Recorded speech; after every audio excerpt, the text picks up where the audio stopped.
stars had never expected her life to hinge on a single plain envelope. Yet that Tuesday morning felt strangely heavier than the others the moment her eyes caught the elegant handwriting spelling her name.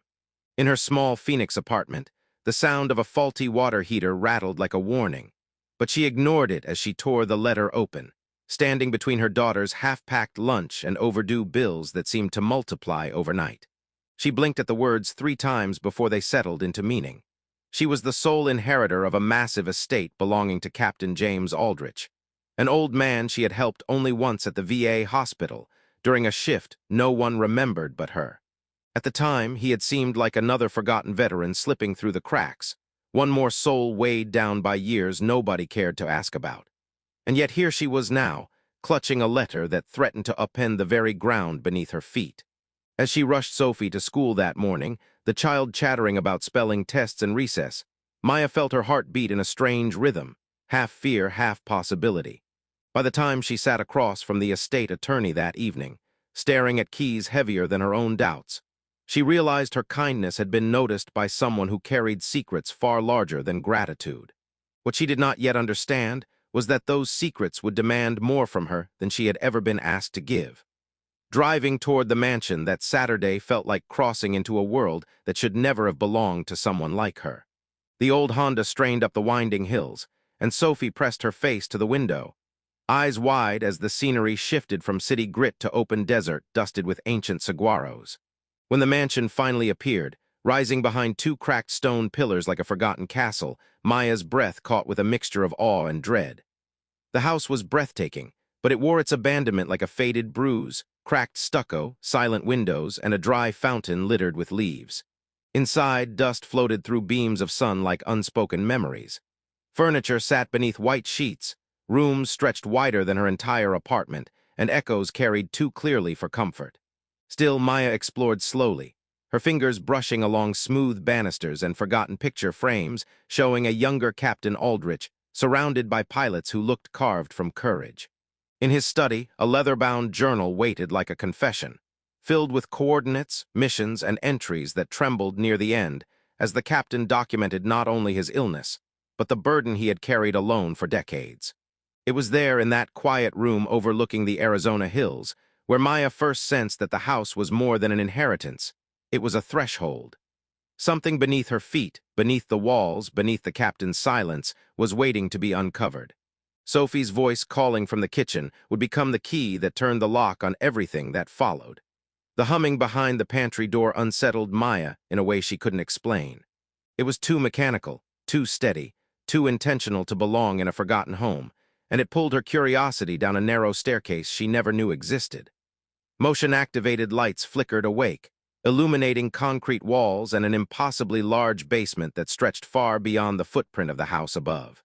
In the center of it all stood a vault door, towering, cold, and undeniably military in its design. A blinking panel awaited a card no ordinary homeowner would possess. Sophie's small hand had found that card innocently enough, but the door it unlocked was anything but innocent. At first, the vault resisted her attempts. Codes rejected her, red lights flashed warnings, and the silence felt thick with consequences. But one date, the captain's diagnosis, opened everything. The door exhaled cold air, and as it swung inward, Maya found herself staring at shelves lined with cash stacked in impossible quantities. Bundles of bills sat sorted, labeled, and untouched, an ocean of paper worth more than her mind could process. Knees shaking, she lifted a stack of hundreds so crisp they looked new. The handwritten inventory confirmed the staggering truth. $260 million hidden beneath a house she had inherited out of kindness alone. Before fear could swallow her, she found an envelope with her name, its letter explaining the origin of the money, the corruption behind it, and the captain's belief that she was the one person who could turn its bloody past into something good. For days afterward, Maya moved through life like she was walking on glass, careful, silent, always listening for cracks. Nights became a blur of scrolling through the thumb drive's files, each one revealing another dark corner of American history the captain had shielded from the world. The money had come from a failed arms deal, one buried beneath decades of political decay and forgotten uniforms. The men who were part of the mission had been young then, hungry for purpose, unaware that the operation they served was never meant to be recorded in official reports. One by one, she tracked down the surviving members of Aldrich's squadron. Their voices carried the weight of memories they'd tried to bury: jungle airstrips, firefights, orders that dissolved into silence when they demanded accountability. Robert Chen, the captain's former co-pilot, became her unlikely ally. He told her what Aldrich never could, that greed had tempted half the crew, but principle had anchored the captain in place long enough to save them from themselves. He confirmed the fear she already carried, that the people who once had power would not want their sins resurrected. And yet, each man she spoke to shared the same sentiment. The captain had chosen her for a reason. She was the only person without ties, without ambition, without corruption, who could carry the burden he'd guarded alone. Standing in her kitchen late one night, watching Sophie sleep at the table while coloring pictures of the mansion, Maya realized that history wasn't just something written in books. Sometimes it arrived on your doorstep demanding to be rewritten. Her world collapsed again the day the government arrived wearing polished shoes and polite suspicion. Agent Derek Watts appeared at the mansion with credentials that gleamed like promises and warnings wrapped together. He never raised his voice, never accused her directly, but every question was a knife pressed lightly against her future. Had she found documents? Had the captain spoken of missing cargo? Was she aware of unresolved issues in his service record? She felt her pulse screaming beneath her skin as she held firm to the single truth that could not be spoken: that the vault below them housed a fortune the government would seize and bury forever.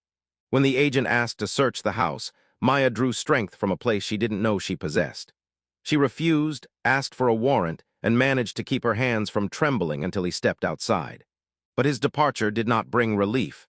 Instead, it awakened the realization that danger wore many faces: official ones, secret ones, and ones she had yet to encounter.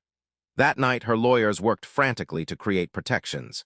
A foundation, bank accounts, legal paths to legitimacy. It was a race against time, fear, and bureaucracy. Maya slept at the mansion with the unease of someone guarding a treasure she never asked for. Every creak in the floorboards felt like footsteps. Every passing car felt like surveillance. And still, she held the captain's letter close, repeating his words in the darkness: "Sometimes the greatest gifts are the heaviest burdens." The break-in came silently, without shattered glass or forced doors. Only the eerie stillness of knowing someone had walked through her sanctuary while she was gone. When she saw the front door ajar that morning, panic coiled tight in her chest. She rushed inside, shouting a warning she hoped would scare off whoever might still be lurking. But no one answered. Instead, faint footsteps drifted from the kitchen, and her heart pounded with the terrifying thought that the vault, her secret, had been discovered. Running down the basement stairs, she found the keypad blinking red from failed attempts, proof that someone had tried to breach it. Relief was fleeting. Standing at the bottom of the staircase was a woman, poised, polished, and wrapped in a smile as cold as desert steel. Elizabeth Aldrich introduced herself as the captain's niece, though the estate attorney had insisted he had no surviving family. Elizabeth claimed Maya had manipulated a dying man, that she would be filing a legal challenge accusing her of undue influence. Every word felt rehearsed, practiced, designed to unravel Maya's composure the way wind unravels sand dunes. Elizabeth hinted at knowledge she shouldn't have, implying the basement held something more valuable than memories. Though her hands were empty, power lingered in her posture, and her smile carried a threat sharper than any weapon. As Maya ordered her to leave, she understood clearly: this woman was not grieving family. She was a storm arriving without mercy, intent on claiming whatever she believed was rightfully hers, no matter the cost. The days that followed felt like living beneath a tightening rope. The government inquiry grew louder, Elizabeth's threat loomed larger, and the weight of the vault pressed harder against Maya's already burdened heart. Yet in the midst of chaos, she refused to back down. She worked with her attorneys late into the night, establishing the Tor's Foundation, an organization meant to transform the captain's tainted fortune into hope for families like hers. The Foundation's paperwork became her shield, the only thing that stood between her and the collapse of everything she held dear. But danger was never far. Elizabeth's lawyers filed motions demanding access to the estate. Government agents requested interviews and documents. And through it all, Sophie sensed her mother's fear, her young eyes searching for reassurance Maya struggled to provide. Yet every time Maya watched her daughter sleep, curled beneath blankets worn thin by years of sacrifice, she found the courage to face another day. She couldn't let fear dictate her fate, Not when her future, Sophie's future, and the captain's last wish all depended on her choices. Standing in the mansion's quiet hallway one evening, Maya traced her fingers along the cracked stucco and imagined the house as it once was, a place filled with life rather than secrets. She vowed then that if she survived this storm, she would fill its rooms with laughter, purpose, and redemption. Because the captain had chosen her not for her strength, but for her heart, and she intended to honor that trust no matter how many battles she had to face. The turning point arrived in a whisper rather than an explosion, as most life-changing moments do. While reviewing documents late one night, Maya paused, realizing that every fear clawing at her had come from believing she was alone. Yet she was. The captain had left her more than money, he had left her truth. The squadron had offered loyalty, her attorneys offered protection. And Sophie, with her steady love and simple belief, offered strength Maya never knew she possessed. She walked to the vault, placed her palm against the cold metal, and understood that darkness only wins when good people stay silent. She refused to let greed, corruption, or intimidation dictate her story. Instead, she would fight, not for the money, but for the purpose behind it. So she chose the path that demanded the most courage, transparency, careful planning, and an unwavering commitment to